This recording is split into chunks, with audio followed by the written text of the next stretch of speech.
জানেন আমরা কত হয়রানির শিকার হইতেছি এতদিনে। যেদিন আগস্ট হয় গোলাগুলি হয়েছে কইছিলেন রাস্তায় ছিলাম, ছিলাম না অবশ্যই রাস্তায় ছিলাম। হ্যাঁ, তাহলে যে কথা বলতেন না তাইলে এখন কি আমরা এইভাবে বসে থাকবো? বিচার দিয়া যান আমাদের ঢাকায় রাখলে সবসময় সমাধান হয়ে যাবে। বিচার দিয়া যান যান প্রধান উপদেষ্টার কাছে যান। সাহেব যান। আপনার কারণে রাস্তা অবরোধ সেখানে হয়েছে যান আপনারা। অসুবিধা আমাদের ঢাকায় রাখলে কি সমাধান হয়ে যায়? তাহলে আপনারা আমাদের ঢাকায় রাখেন। শহীদ পরিবারের দাবি এখানে রাখি না এরকম হাজারো লোক রাস্তায় পড়ে আছে।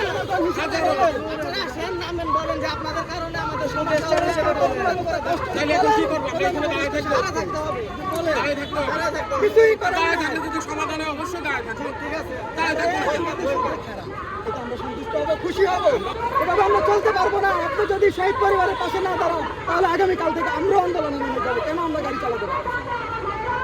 বা দৈনন্দিন জীবনের যে কাজ, এটা কতটা ব্যাহত হয়েছে, বাংলাদেশের প্রত্যেকটা দাবি এভাবেই হয়েছে। কতটা ব্যাহত দাবি হয়েছে, আদর্শ এই আগের জিনিসটা তো ওনাদের চিন্তা করা প্রধান দরকার। প্রধান উপদেষ্টা সাহেব যদি এখানে আসতেন সকাল থেকে দাবি এটা 1 ঘন্টায় মিটে যাইতো। সে 1 ঘন্টাকে তিনি 12 ঘন্টায় পরিণত কেন করতেছেন জানি না। এটা 12 দিনে উনি ঘটান কিনা। তিনি আসতেছেন না কেন?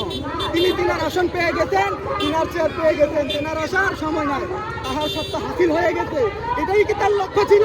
রক্তের বিনিময়ে আমি এই চেয়ারে বসবো, তারপরে শহীদ পরিবার রাস্তায় পরে মরে যাক, আমি তাদের সামনে যাবো না? এটাই কি ছিল?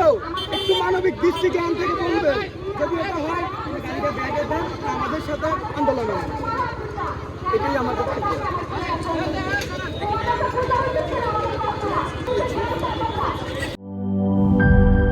জীবনের সাথে চলে high five all time healthy life. নিশ্চিন্তে খান স্বাস্থ্যকর অল টাইম পান। All time healthy life.